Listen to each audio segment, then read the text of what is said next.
dias. Welcome to another exciting episode of the FoodTech Innovators Podcast, where we explore the transformative impact of technology and success stories in the world of food and beverage manufacturing. This week, your host, me, Steven Burton, sits down with Robert McMillan from OCI Innovation. Hello, Robert. How are you doing? Good afternoon, Stephen. I'm doing great, and thank you very much for the opportunity to be here today. Maybe we could start out, just tell me a little bit about OCI Innovation. It's always good to hear it from the horse's mouth. Great, thank you very much. So OCI, or Ontario Centre of Innovation, is a private, not-for-profit that was actually set up by the province of Ontario about 36 years ago to deliver programming, funding, and investment to Ontario small medium enterprises. So we're not part of the government. However, we're funded predominantly by the province of Ontario. At the heart of our activities are what we like to call ROI, which we say is return on innovation. So we support many SMEs that are involved in the innovation space, but we also work with government, industry, and academia, all to create an ecosystem that fosters innovation and the adoption of new technologies across a multitude of sectors. So that's what we do. We've been doing it for about 36 years, as I mentioned. At any one time, we have a number of funding programs and even investment portfolios, all to support the companies within Ontario. So that sounds like an interesting program. So how do you sort of define innovation, and how would you say that's different from novelty?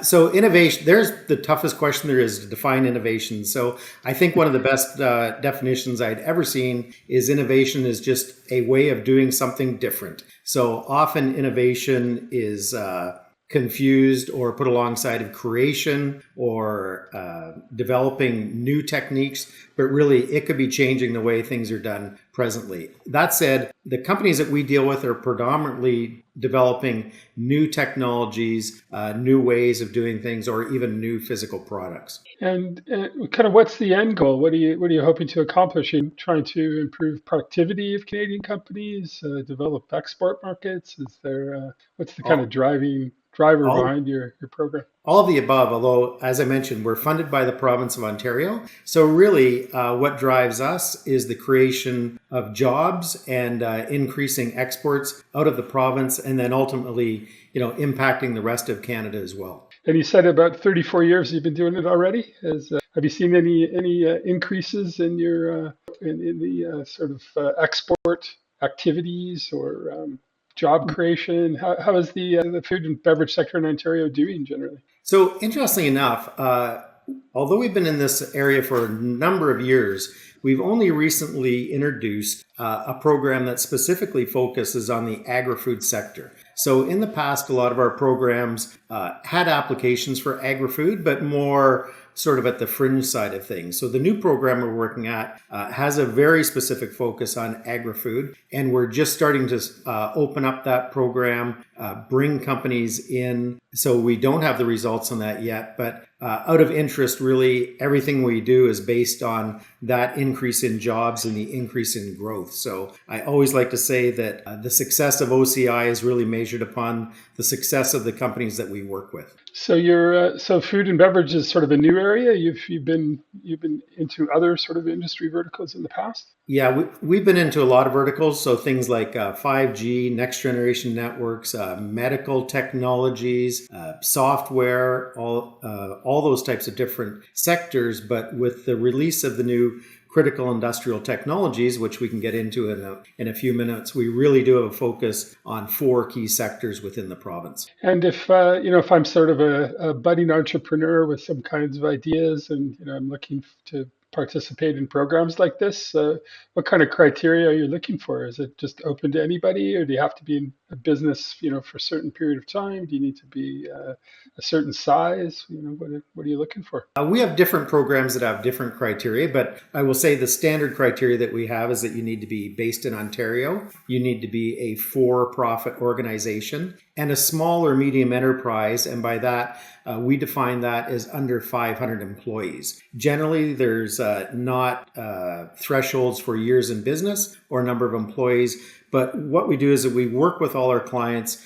and try to tailor the program to make sure that they're a good fit for it, to ensure they have the best chance of success for these funding programs. I always like to say that we're not interested in trying to get 100 applications just to turn 99 of them down. We would like all our applicants to be successful, so we work very closely with them, try to make sure it's a very good fit, and help them through the application process. So is it sort of a challenge-based process? I know a lot of innovation funding kind of organizations in Canada. There's quite a few of them, and a lot of times they tend to go through a challenge where you have to kind of compete against other companies to get the funding. Is yours like that, or is it just sort of you fire in a submission, it's analyzed, and then funding's determined at that stage? So we actually have a couple of different programs all under the CIT initiative. One where it's an ongoing rolling application process. And these interactions always start with a discussion with our business development people.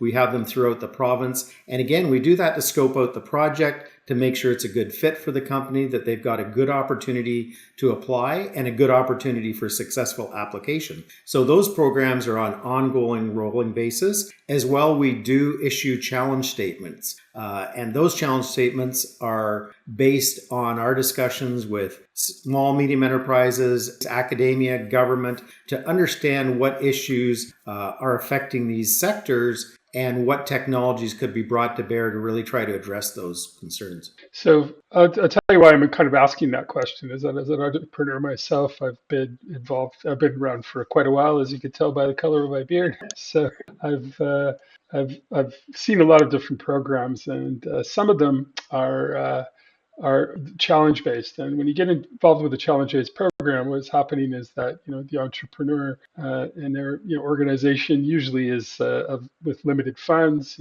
Doesn't have unlimited bandwidth, and my concern is that you may be moving people's focus from what they're doing, trying to build a great technology or build a great business, towards competing in some challenge. So I appreciate the fact that some of your programs aren't like that. Yeah. And are you sensitive to that kind of for the challenge programs that you do run? Steve, I think you and I might be of the same age, and I'm of the exact same understanding. So I have discussions with SMEs literally on a daily basis. And for all our programs, whether they're challenge based or not, I always say to the SME that this really needs to match your roadmap and your business plan. I go, you don't want to take advantage of a program just for the sake of taking advantage of it, because at the end of that program, basically you checked a box that you've done another project. So I always say you have to look at where you're going, what you're doing, see if these programs are a fit, can either help accelerate what you're doing or possibly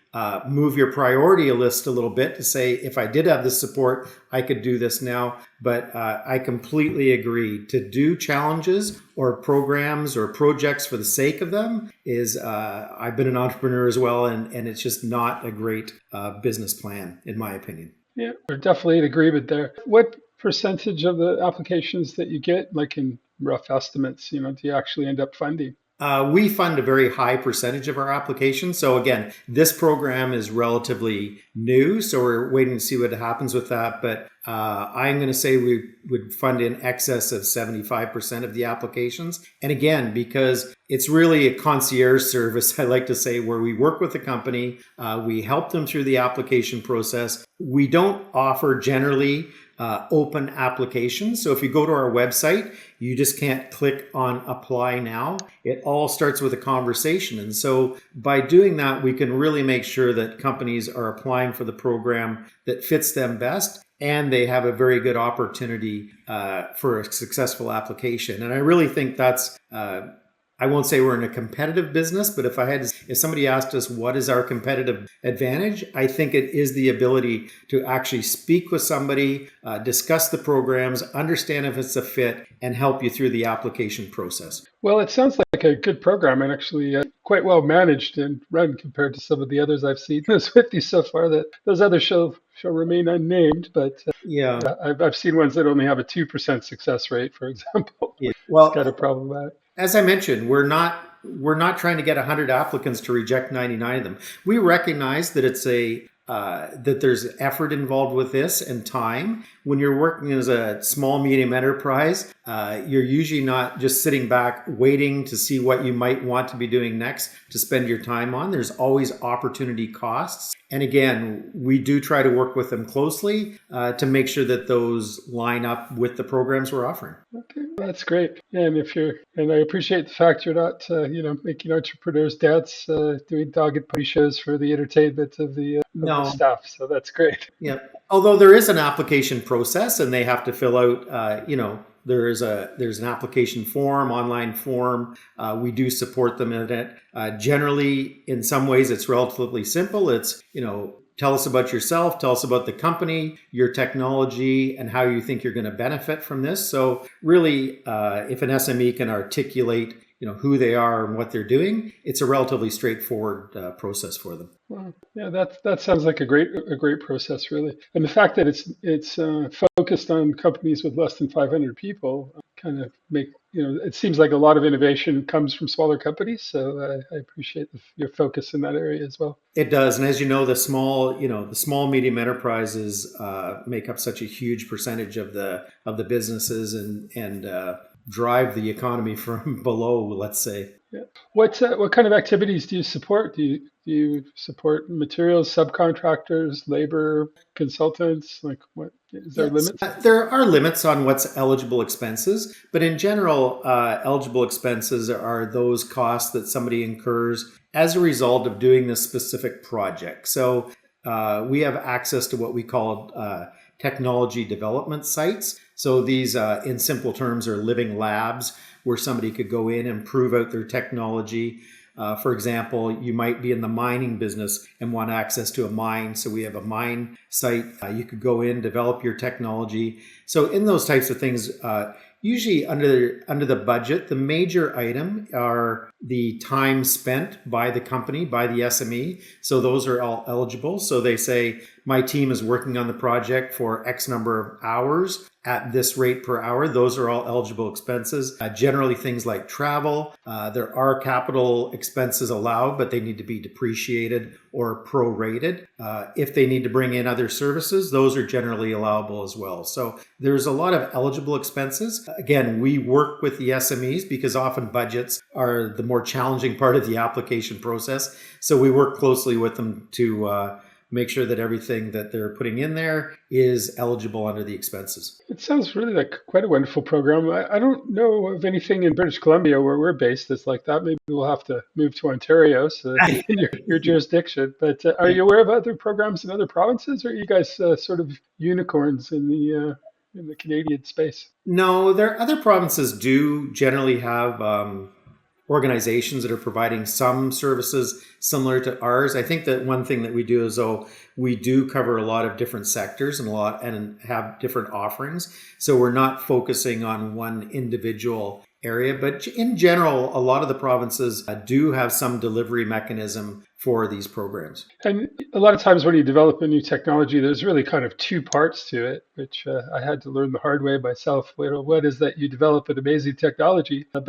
then you also need to commercialize it, which is a entirely different beast for a lot of companies, especially if the entrepreneurs are, really good engineers. They're not necessarily really great salespeople. So do you kind of help them through that portion as well, or is it mostly focused on the initial technology development? Ours is more focused on commercialization, as a matter of fact. Yeah. So we do support early on technology, but a lot of the times, if you're talking about technology readiness level, we're looking at working with companies that are 6, 7 and up. So exactly as you said, they've developed these initial projects or products. Maybe they've done some pilot projects. Maybe they've got some small initial commercial traction, but they're really trying to move it to the next step. And that's what a lot of our programs help them move into that area, whether it be helping develop the technology or even where we have investment funds to help the companies out on an investment aspect as well. Wow.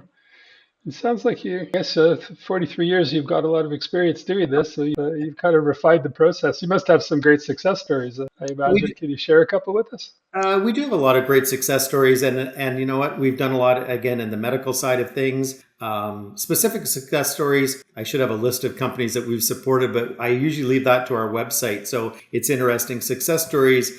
We don't publish OCI success stories. We publish success stories of the companies that we support, and through a broad range of, if we're talking even on quantum computing, a company like Xanadu in that area. So again, broad range. But again, we support them at a relatively early stage, most of them. So quite often it's years after we've had our initial reaction with them that they really, come to age, we'll say. And maybe if there's success stories on your website, maybe just share the website address. We'll put it down in the links below, but if you could just tell us, because not everybody's watching video. So, or, if you're listening to it in a podcast or something, what's your website address? Sure. It's www.oc-innovation.ca. Okay, excellent. So, when you're running these programs, you're obviously getting funded by the government. I understand the application process is really important to make sure that, the money is appropriately allocated. But how do you actually measure your success at the end of the day?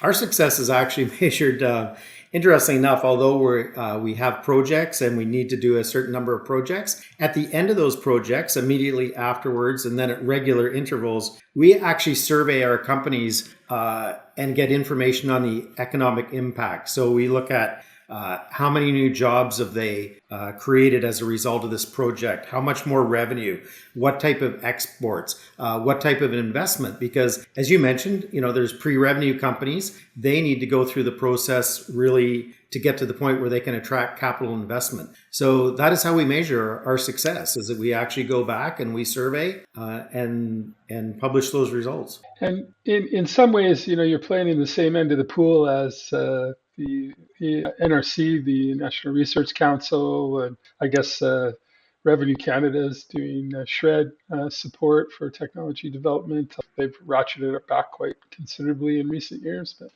you guys kind of cooperate with them, or are you sort of independent and just doing your own thing? So we generally don't have a formalized agreement with any of those organizations, but you're right. We all swim in the same pool or play in the same place. So generally, we allow stacking of funds on our program. So we have lots of companies that are taking advantage of SHRED, MyTax, all those types of programs, providing they're not using their funds to leverage our funds in a program, or as I like to say to SMEs, you can't use your Visa to pay off your MasterCard, then we're good with stacking those funds. So often, as I said, we'll be working with those companies, and we do have a very good relationship with those organizations where they will be working with an SME and they will make an introduction to us and say, you should talk to these people. They're going to support you on it. So there's a lot of programs out there and a lot of funding. It is a challenge for companies to really know what is out there and have a good handle on it. SMEs often say to me, how do we know what funding's available and what programs? I say it will take a full-time employee to really keep up with all that. So part of our mandate is really to be that matchmaker to say, you should be looking at a MyTax or have you worked with that? All in really under the understanding that all these programs are going to help the company and help them grow. One of the nice things about the SHRED tax credits, the scientific research and experimental development ones, is that it's kind of a continuous program. So you get reimbursed after the fact, but there's no kind of tranches. Whereas if you look at other programs like IRAP through the National Research Council, they typically have a budget cycle, and you get your application in, and they run out of money very quickly. And if you don't get it, you have to wait till next year. We actually have. There's also programs in the food and beverage side for food safety and for traceability. And we find that in some cases that tranche base actually impedes the adoption of technology, because what happens is, too many companies apply, they run out of money very quickly, and then rather than biting the bullet and adopting the technology, once the company knows that there's funding available, they'll wait until the next year, wait a whole year, then may or may not get funding that time, and that can actually really delay the adoption of technology. Are you guys kind of continuous cycle, or are you also in tranches? I'm going to say we're sort of a hybrid between the two of them. So when we're funded for a program by the province, it's often for a term. So for example, the Critical Industrial Technologies is a 3-year program. So we know how much funding we have for that term. And so we generally have rolling intake. We don't have dates, but we do have some projects or some programs where we do have those cutoff dates. But a lot of our programs are project based. So it's basically the company is committing to a program. They're providing a scope of work, a plan that they're going to be funded for the next 6, 8 months, 12 months, and we work on that type of basis. And okay, that's great that you have that ability. I think having a 3-year scope really makes sense, as opposed to having to beg for cash every March 1st is really great. So you've got a little bit of runway, and the rolling intake is a really great idea too. So and we haven't been able to trip you up on any of these questions yet. Not so far. I don't know. Should we quit while we're ahead? If I'm and we do. The interesting thing though, as I always say, is that for companies that are looking to become involved with OCI, is really watch the website, because some projects complete off, others open up. So at any one time, we could have a different offering. So that's why we always like to have conversations with SMEs. We might not have a program that is open today that is suitable for them, but we can have that discussion. We make sure we follow up with them, because eventually there's a good opportunity that there will be something available. And a lot of the time it's based on timing. We're either too early, too late. I always like to say, when we have a call, people go, oh, maybe this was too soon. I said, I would far rather have a call that is early than late, because we do get that where people say, where were you a year ago? And we say, we were here, we just didn't have that conversation. So I think that's the other thing that's made us successful over the years, is that, again, we have a number of programs that really are there to meet the needs of the SMEs in the province. And now that you moved into the agri-food space, which is where we play as well, so I appreciate the fact that you guys are helping those kinds of companies. What are your priorities in terms of agri-food?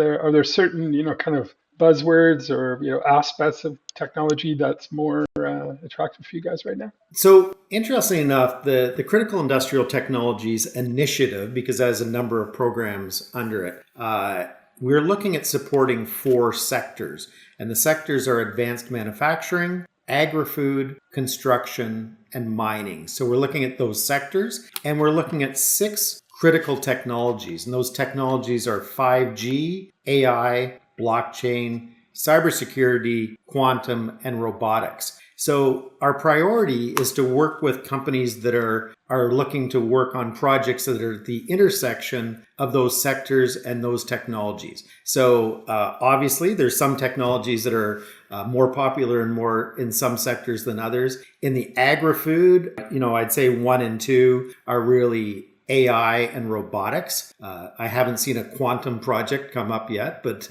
it might.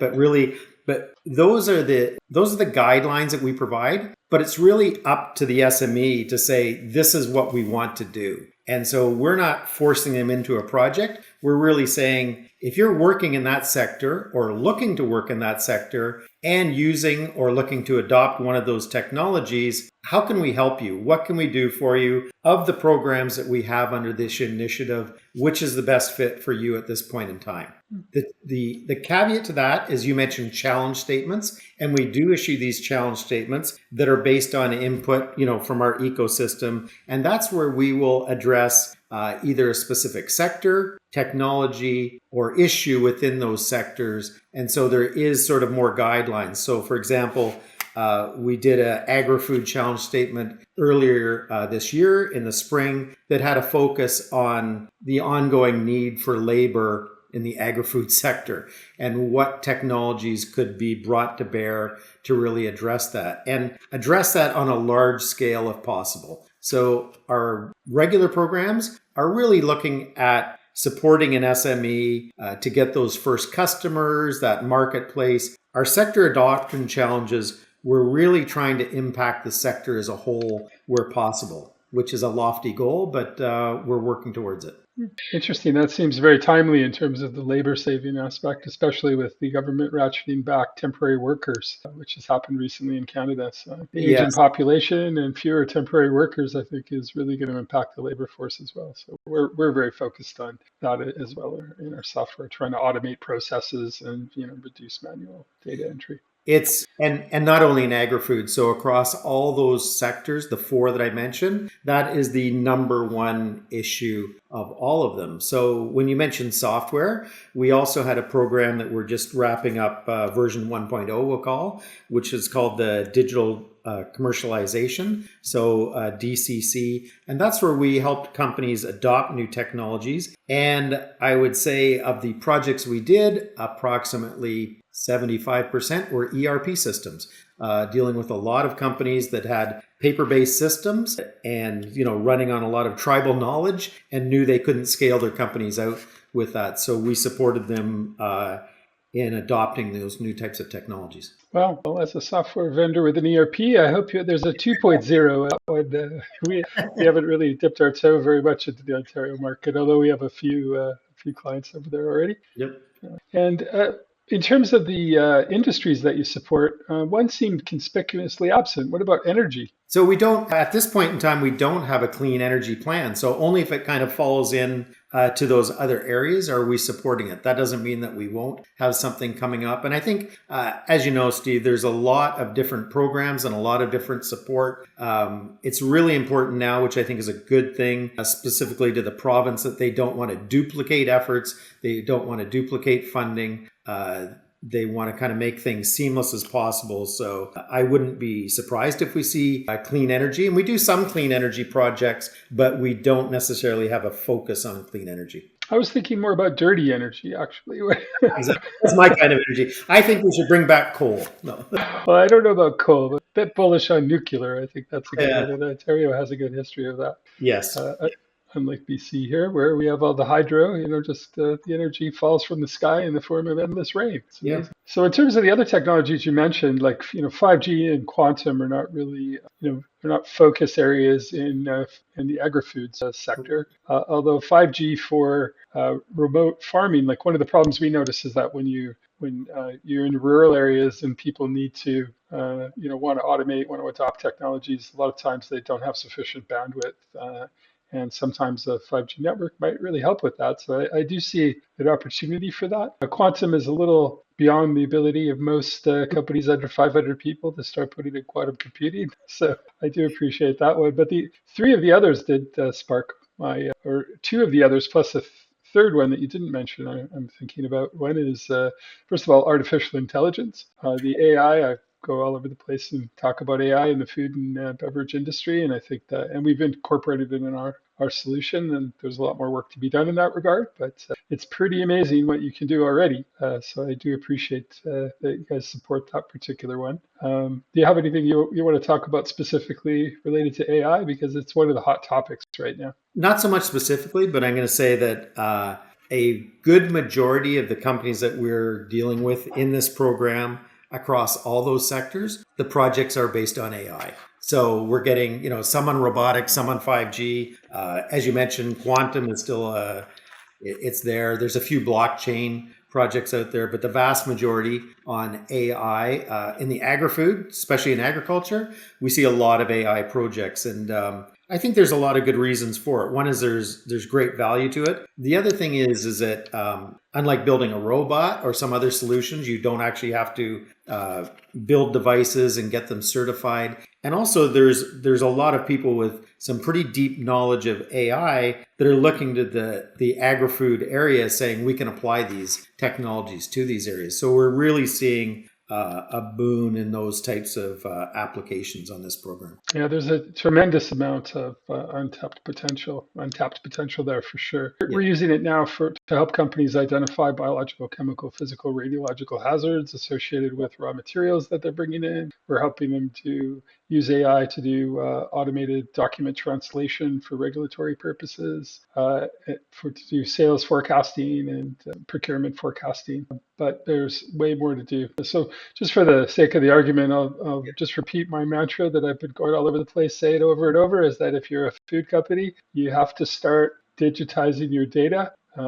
Doesn't really matter so much how you do it, but every time you write something on a piece of paper, it is possible for AI to maybe someday mine that unstructured data, but you need a significant amount of structured data to take full advantage of AI, and a lot of companies are still really manual. So that's one thing I would focus on. Even if adoption of AI is not in your current plan, you need to start digitizing your data so that you can deploy it later when you have to, because your competitors are doing so. Yeah, and I agree on that. And I think through these programs, one of the surprising things that I've seen is that a lot of companies do rely totally on manual data entry. So a brief example, in this last program we worked with, we had a manufacturing firm in Ontario that did $100 million in revenue, even manufactured for the US military.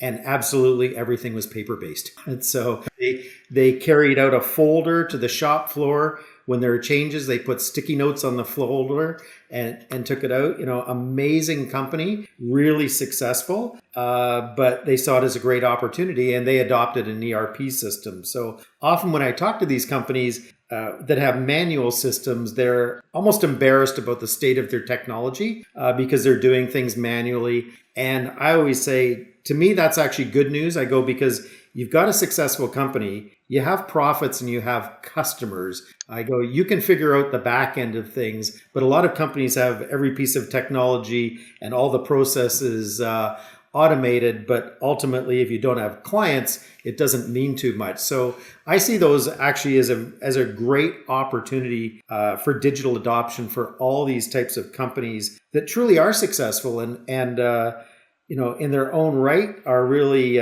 leaders in their field. And we can just add some digital technology and really clean up the whole back office aspect of things. Yeah, the path forward. I do notice that there's sort of a situation some companies get into where they're so overwhelmed by all their manual processes that they don't have time to automate. So they're sort of too busy putting out fires to get the fire hose kind of situation, which I think you need to bite the bullet at some point and dedicate some resources to that. And the fact that you help companies do that is really tremendous. So good on you about that. Yeah. So yes, we do. That's probably one of the biggest thing. And the other thing too is, especially if you're running a successful company, your focus is on running the company and growing it, and not necessarily fixing the problems that are back there. So in the previous program that I mentioned, we subsidize the cost of a consultant to come in, work with the companies, and really map out that pathway to digital adoption. And interestingly enough, it wasn't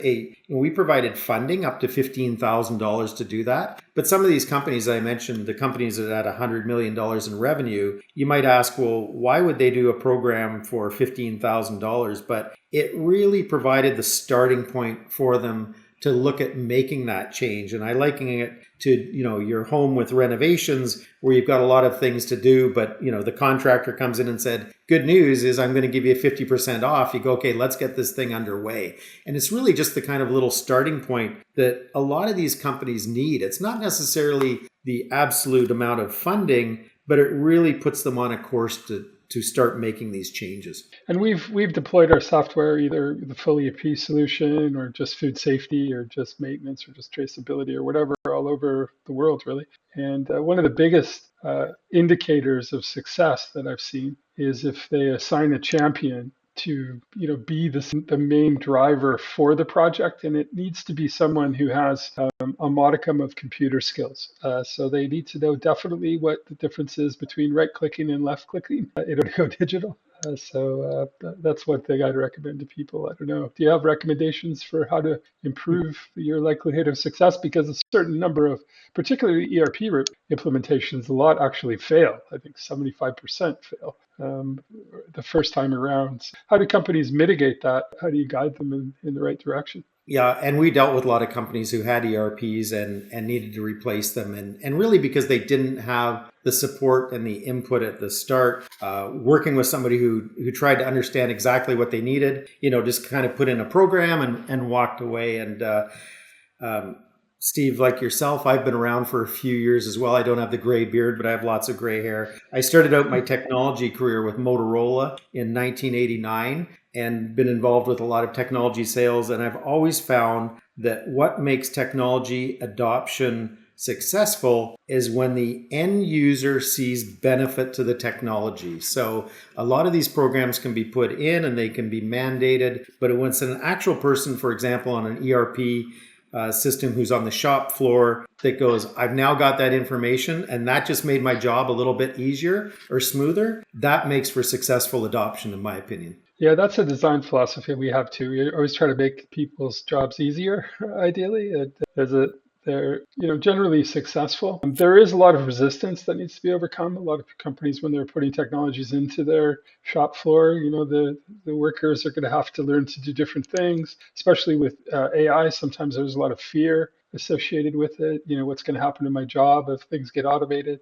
So I think as employers, it's the responsible thing for us to do is to address those fears, help employees make the transitions as much as possible by providing training and supports for skill upgrades. But at some point, there are workers who are quite intractable, and sometimes people can't make the transition, and you need to be quite firm, I think, as a boss in one of those companies. If you're going to drive the technology successfully, Yeah. you have to make And difficult decisions. along that line, that's why we have some resources on our website as well. We have workbooks for digital adoption, so steps to be taken there, and even from the personnel side of things is once you've adopted these technologies, how do you make sure you're successful? How do you work with those people who may be difficult, right? But the challenge I see is often those employees that are difficult are often some of your better employees. So you want to work with them because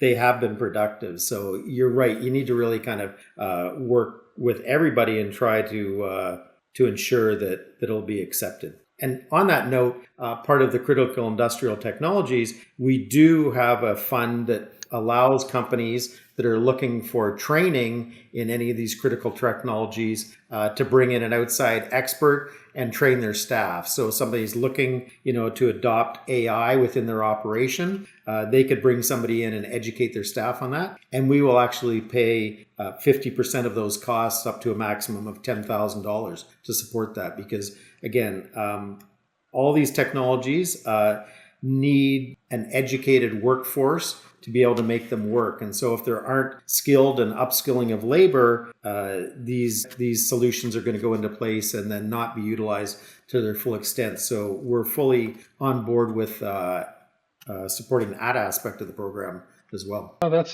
fantastic that you guys have thought about that, because not every funding program includes a component for that. So good on you. Yeah.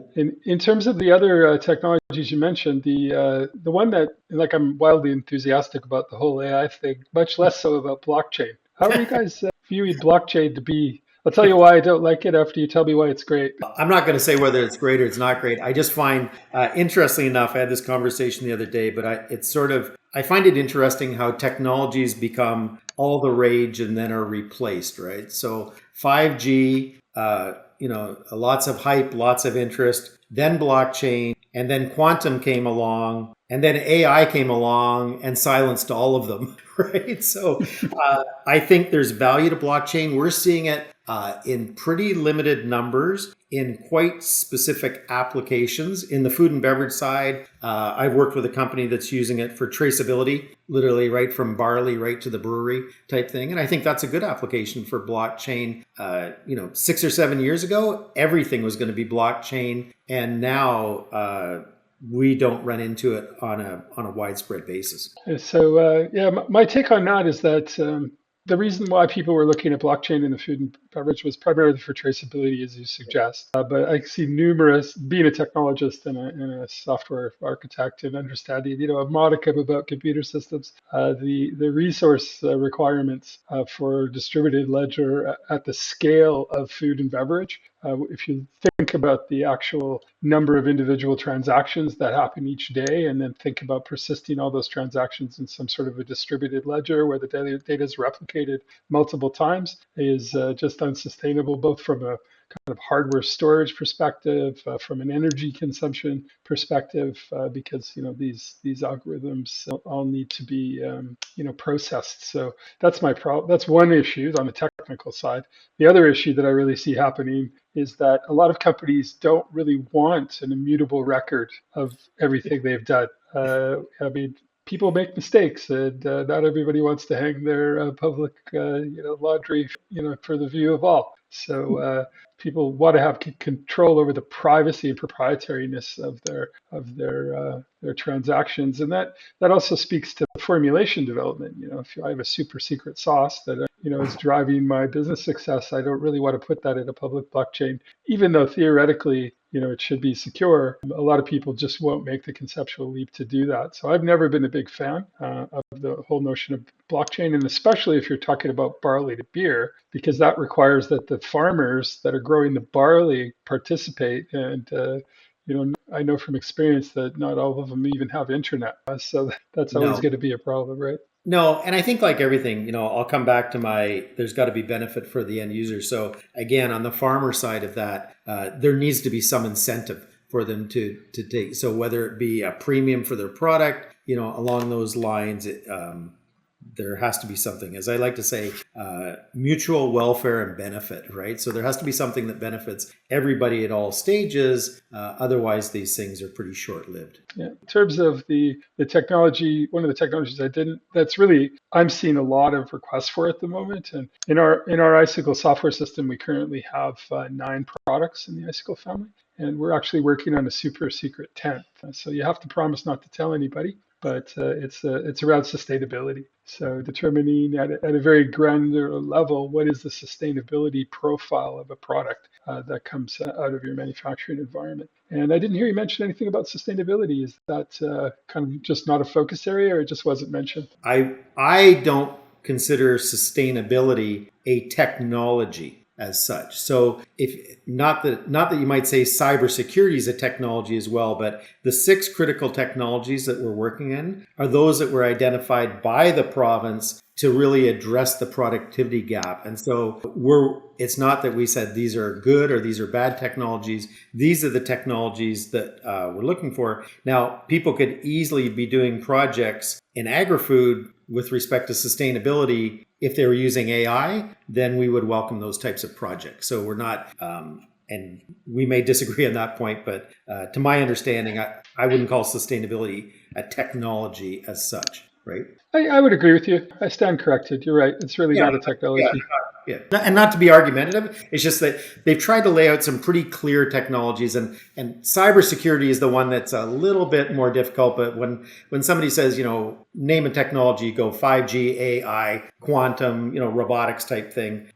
So really looking to support those types of projects. I also see a little on the sustainability side. I see a little bit of sort of a disconnect between kind of the goals of individual companies and the market hype. So, the investment community, governments are looking for sustainability initiatives, whereas individual companies, if I'm making beer, or I'm cranking out lasagnas and I'm working on a 3% margin, I'm probably not as concerned about the sustainability profile of my products except from the marketing perspective. So the consumer, and for that, like the consumer might like to buy a product that they believe is sustainable, but I don't know how much detail they want on that.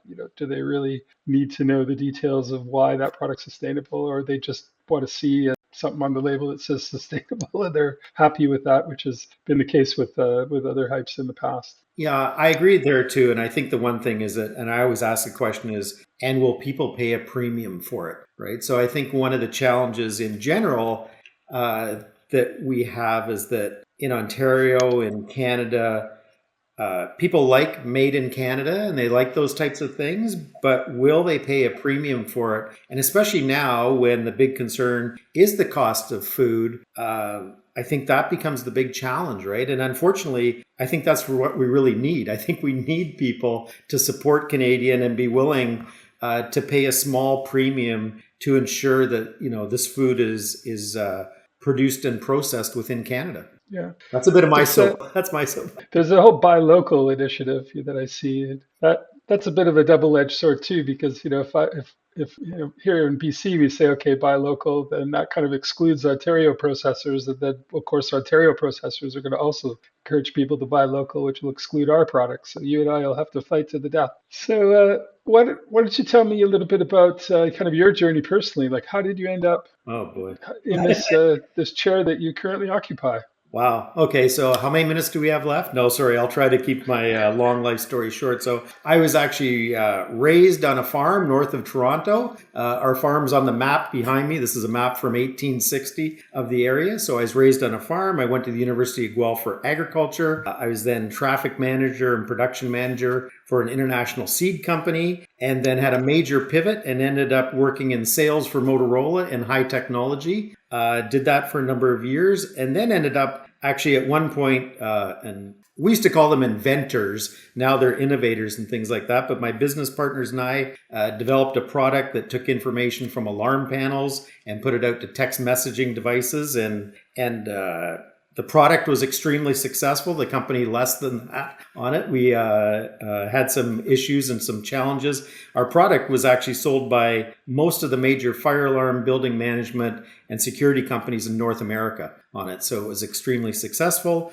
But we had challenges basically with channel management. So that company folded. And then I've been in telecom for a number of years, until I got into the not-for-profit space about 7.5 years ago, and that's where I've landed up. So I'm really excited to be back in the agri-food sector. It's truly my roots and where I came from, and I've had a pretty good exposure to a lot of different technologies at a relatively high level. So that's why when I have a discussion with a potential SME, I can usually relate to what they're doing and someone on the technology, and hopefully provide them some guidance throughout the system. So I truly enjoy what I do. I speak to companies every day, and every one of them is a little bit different.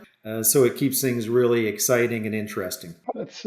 It seems like the right person in the right chair for this particular sort of job. So you got the tech, you've got the agriculture. Now I understand why you're there. Totally. I think that's the main thing, is that, like I said, I have an enjoyable conversation with the companies. We usually end up having a good laugh at some point in time. I take my job very seriously, but myself far less seriously. So we can have a good time, but get the job done. And I think I think people sort of like that. So if all your devious schemes come true, and you get your way in terms of this project you're working on at the moment, how do you think this is going to shape the future of Ontario's kind of position globally in terms of a leader in agri-tech? Well, we really hope that this is just the start of this whole program and really kicking it off, and truly to become the center for this innovation in the ecosystem. So as I mentioned, there's a lot of different funding organizations throughout the province and throughout the country, but we would like to kind of be the knowledge center in these technologies and the place to go. And so I think the great thing is we have a lot of these great companies in Ontario and Canada. We have these resources. There's a great amount of potential if we can support these companies moving forward. I think we're going to have a major global impact. Excellent. Well, it's been great talking to you. Is there anything else you'd like to add? Another plug for your program, or something else that you'd like to say? No, I'm not a plug for my program, but I just want to say thank you very much for your time. It's been enjoyable, and we really appreciate the opportunity to get the word around, and looking forward to some further collaborations with you. Okay, fantastic. Likewise. Thank you. Take care. Thanks for tuning in to the FoodTech Innovators Podcast. We hope that you found today's discussion informative and inspiring. If you have any specific topics or questions you'd like us to cover in future episodes, feel free to reach out through social media or email info@icicletechnologies.com. Thanks again, and see you at the next episode of the FoodTech Innovators Podcast.